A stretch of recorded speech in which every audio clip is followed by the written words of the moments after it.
بقرہ کی آیت نمبر 248 میں بیان فرمایا کہ وَقَالَ لَهُمْ نَبِيُّهُمْ، حضرت شموئیل کا ذکر کرتے ہوئے اللہ تعالیٰ نے فرمایا کہ انہوں نے اپنی قوم سے یہ کہا اِنَّ آیَةَ مُلْكِهِ، بے شک اس کی بادشاہی کی نشانی، یعنی طالوت جن کو بادشاہ بنایا گیا تھا ان کی بادشاہی کی نشانی کیا ہے؟ اَن یَأْتِیَکُمُ التَّابُوتُ، کہ تمہارے پاس ایک باکس آئے گا، ایک صندوق آئے گا، فِيهِ سَکِینَةٌ مِّن رَبِّکُم، جس میں تمہارے رب کی طرف سے سکون ہے، تسکین کا سامان ہے، وَبَقِیَّةٌ مِّمَّا تَرَکَ آلُ مُوسیٰ وَآلُ ہارون تَحْمِلُهُ الْمَلَائِکَۃُ، اور اس میں معزز موسیٰ اور معزز ہارون کے چھوڑے ہوئے تبرکات کی باقیات ہیں جن کو فرشتے اٹھا کر لائیں گے، اور بے شک ان میں تمہارے لیے نشانیاں ہیں اگر تم ایمان والے ہو۔ واقعے کی تفصیل میں نہیں جاؤں گا، لیکن طالوت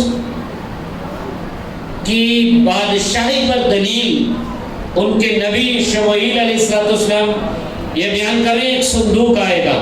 میں صرف اس صندوق کا ذکر کرنا چاہوں گا۔ مفسرین نے لکھا کہ یہ صندوق حضرت آدم علیہ السلام کے زمانے سے تھا، جس کو تابوت سکینہ کہتے ہیں، اور اس میں ایک روایت میں یہ بھی لکھا ہے کہ تمام انبیاء کرام علیہ السلام کی تصاویر بھی تھی اور ان کے گھروں کی تصاویر بھی تھی۔ میرے اور آپ کے آقا علیہ السلام کی قیام کی حالت میں تصویر اور ان کے ارد گرد صحابہ کرام اور ان کے گھر کی تصویر۔ رک کر مسئلہ بھی عرض کرتا چلوں کہ یہ تصویر کوئی انسان کی بنائی ہوئی نہیں تھی، یہ اللہ تعالیٰ کی طرف سے جو بھی نظام تھا اللہ بہتر جانتا ہے، اور یہ تصاویر بھی تھی۔ اور اب جو آ رہا تھا اس میں کیا تھا؟ سکینۃ من ربکم، رب نے فرمایا کہ تمہاری تسکین کا سامان۔ اب تسکین کا سامان کیا تھا؟ حضرت موسیٰ علیہ السلام کا عصا مبارک۔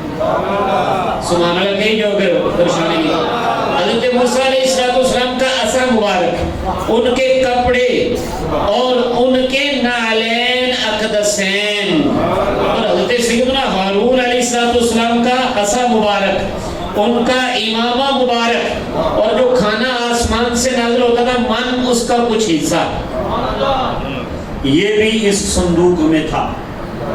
اور یہ صندوق رہا، حضرت موسیٰ علیہ السلام اسے سامنے رکھ کے جہاد میں لے جایا کرتے تھے، لوگوں کو تسلی ہوتی تھی، اس کے صدقے اللہ تعالیٰ فتح عطا فرماتا تھا۔ سیدنا موسیٰ علیہ السلام کے بعد بھی بنی اسرائیل میں یہ رہا، اور جنگوں میں اس کے وسیلے سے دعا مانگی جاتی رہی۔ پھر جب قوم عمالقہ نے بخت نصر میں ظلم و ستم ڈھائے، بنی اسرائیل اپنے اعمال کی وجہ سے کمزور ہو گئے، تو جو آپ کی میری طرف ہونی چاہیے، قوم عمالقہ اس کو چھین کر لے گئی، قوم عمالقہ نے اس کی بے ادبی کی، اس کو نامناسب جگہ پر رکھا، جس کی وجہ سے قوم عمالقہ پر بیماریاں نازل ہونا شروع ہو گئی، ان کی بستیاں اجڑنا شروع ہو گئی۔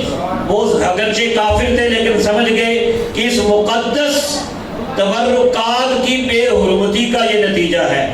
انہوں نے اس صندوق کو ایک بیل گاڑی پہ رکھا اور اسے روانہ کر دیا بنی اسرائیل کی طرف۔ فرشتے اس کی حفاظت کرتے کرتے لے آئے، اور ادھر اللہ تعالیٰ نے شموئیل علیہ السلام سے حضرت طالوت کی بادشاہی کی نشانی کہلوا دی بنی اسرائیل کو کہ تم شک کرتے ہو، دیکھو وہ صندوق آنے والا ہے۔ سبحان اللہ۔ اب اللہ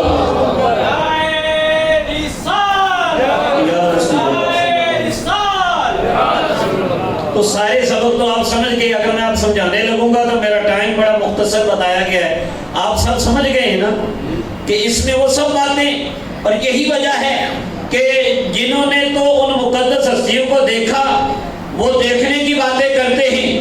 کہیں حضرت سیدنا ابو ہریرہ رضی اللہ تعالی عنہ فرماتے ہیں ما رأیت شیئا احسن من رسول اللہ صلی اللہ علیہ وسلم کأن الشمس تجری فی وجہہ، میں نے اللہ کے رسول صلی اللہ علیہ وسلم سے بڑھ کر حسین کسی کو دیکھا ہی نہیں، ایسے لگتا ہے سورج ان کے چہرے میں حرکت کر رہا ہے۔ کہیں براء بن عازب رضی اللہ تعالیٰ عنہ کہتے ہیں کہ کان رسول اللہ صلی اللہ علیہ وسلم احسن الناس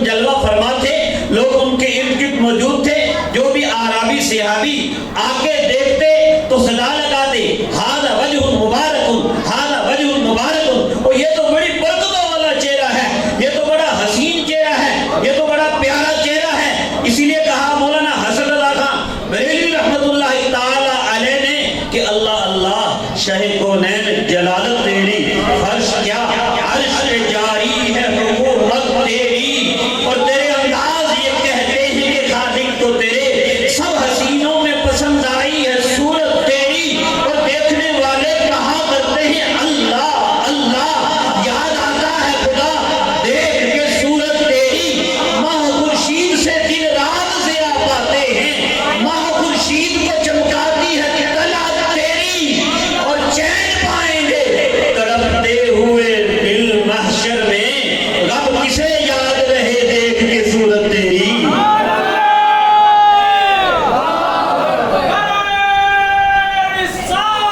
یا رسول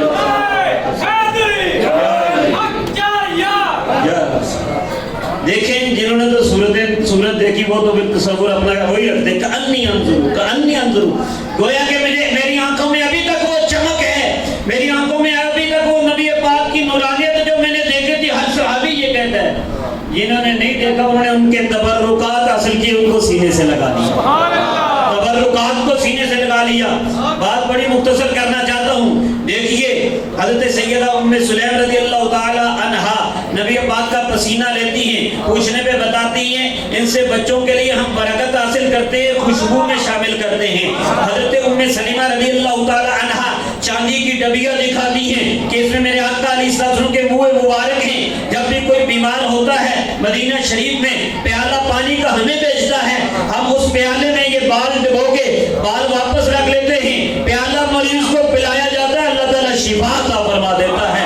حضرت اسماء بنت ابی بکر رضی اللہ تعالی عنہما کہتی ہیں کہ یہ جبہ ہے رسول اللہ صلی اللہ علیہ وسلم کا جو سیدہ عائشہ رضی اللہ تعالی عنہا سے ہمیں ملا ہے، نغسل للمرضى، مریضوں کے لیے ہم اس کو دھوتے ہیں، اس کا دھون اس کو پلاتے ہیں، شفا حاصل ہو جاتی ہے۔ جن کے تلووں کا دھون ہے آب حیات ہے، وہ جان مسیحا ہمارا نبی۔ میرے آقا علیہ الصلوۃ والسلام یہ تبرکات خود تقسیم فرماتے ہیں۔ حج کے موقع پر پہلے دائیں طرف سے زلفوں کو پکڑا اور کاٹنے والے سے کہا یہاں سے کاٹو، اور بیٹھے تھے حضرت ابو طلحہ تقسیم کر دو لوگوں میں، پھر کہا دوسری طرف یہاں سے کاٹو، اور ابو طلحہ کو کہا یہ تقسیم کر دو۔ سنت بھی یاد رکھیں، جب بھی کوئی کام شروع کرے پہلے دائیں طرف سے، جب نبی کریم صلی اللہ علیہ وسلم کنگھی فرماتے دائیں طرف سے، جو چیز پہنتے دائیں طرف سے، نالین مبارک پہنتے دائیں طرف سے۔ بہرحال مختصر کرتا جا رہا ہوں بات کو کہ میرے آقا علیہ السلام کے تبرکات اسی طرح محفوظ ہوئے تو ان کی بڑی برکات ہیں۔ بس عقیدہ یہ ہے کہ مؤثر حقیقی تو اللہ تعالیٰ کی ذات ہے، مؤثر حقیقی اللہ تعالیٰ کی ذات ہے، برکتیں شفائیں وہی دیتا ہے، لیکن نسبتوں کی بہاریں ہیں۔ ابھی بات ہو رہی تھی مسجد اقصیٰ کی، اور میں نہ بات کروں تو یہ موقع ایسا ہے کہ یہاں بات کرنا بڑی ضروری ہے۔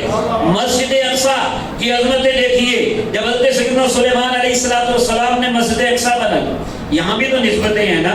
حضرت ابراہیم علیہ السلام نے ہجرت کی تو پہلے وہاں پہنچے فلسطین میں، اِلَى الْأَرْضِ الَّتِي بَارَكْنَا فِيهَا لِلْعَالَمِينَ، اللہ تعالیٰ نے خود فرمایا یہ وہ زمین ہے فلسطین کی جہاں ہم نے لوگوں کے لیے تمام جہانوں کے لیے برکتیں رکھ دی ہیں۔ وہاں حضرت ابراہیم ہجرت کرتے ہیں، حضرت سلیمان حضرت داؤد علیہ السلام وہاں حکومت کرتے ہیں، اور وہاں جب مسجد اقصیٰ بنائی حضرت سلیمان علیہ السلام نے، اللہ تعالیٰ نے فرمایا انی ارا سرورا ببنیان بیتی، تم نے میرا گھر بنایا مجھے بڑی خوشی ہوئی ہے، اب مانگ جو بھی میں تمہیں عطا فرماؤں گا۔ تو نسبت کی بات دیکھیے، اللہ تعالیٰ کے نبی حضرت سلیمان علیہ السلام نے مانگا، کہا ایک تو یہ کہ میں جو فیصلہ کروں تیرے فیصلے کے مطابق ہو، دوسرا مجھے ایسی بادشاہی عطا فرمانا جو میرے بعد کسی کو عطا نہ فرمائی ہو، اور تیسرا کیا، یہ ہے نسبت کی بات، من اتا ھذا البیت لا یرید الا الصلاۃ فیہ، جو بھی اس گھر میں آئے مسجد اقصیٰ میں، جو بھی مسجد اقصیٰ میں آئے اور ارادہ اس کا بس نماز کا ہو، خرج من ذنوبہ کیوم ولدتہ امہ، تو وہ گناہوں سے ایسا پاک ہو کہ جیسے اس کی ماں نے اسے آج ہی جنم دیا ہے۔ مسجد اقصیٰ کے حوالے سے ایک حدیث شریف ہو، حضرت ابو ذر غفاری رضی اللہ عنہ بتاتے ہیں میں نے نبی کریم صلی اللہ علیہ وسلم سے پوچھا دنیا میں زمین پر سب سے پہلی مسجد کون سی بنی؟ فرمایا المسجد الحرام جو مکہ مکرمہ میں ہے۔ پھر پوچھا یا رسول اللہ صلی اللہ علیہ وسلم اس کے بعد کون سی مسجد بنائی گئی؟ فرمایا المسجد الاقصیٰ۔ بتایا ان کے درمیان 40 سال کا فاصلہ ہے۔ اب پھر دیکھیں نسبت کی بات، میرے آقا کا میلاد بیان ہونے لگا۔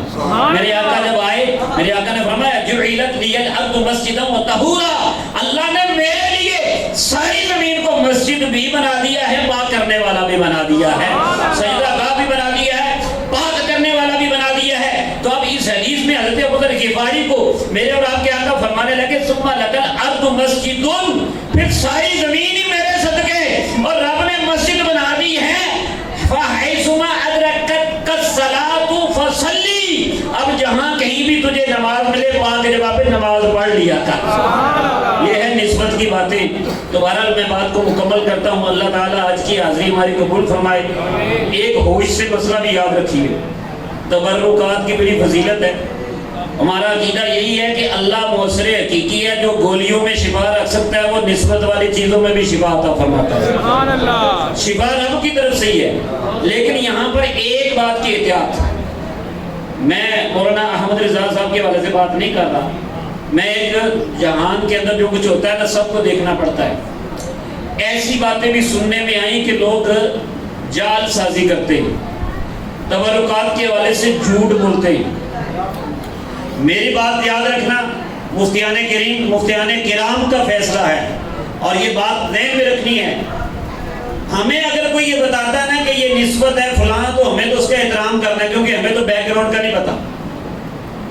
ہم نے ادب ہی کرنا ہے۔ اگر کوئی کسی کی نسبت بتا رہا ہے ہم نے کیا کرنا ہے؟ ادب ہی کرنا ہے۔ ہم نے کوئی تحقیق نہیں کرنی، نہ ہماری تحقیق، ہمیں پتہ چل سکتا ہے، اگر تو پتہ چل سکے تو کوئی بغیر تحقیق۔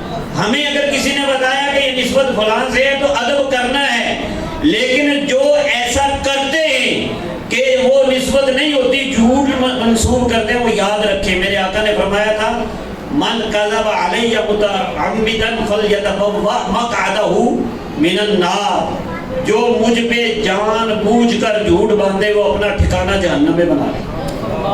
اگر نبی پاک کا منہ مبارک نہیں کوئی یہ کہے کہ یہ رسول اللہ صلی اللہ علیہ وسلم کا ہے تو کتنا بڑا جھوٹ ہوگا۔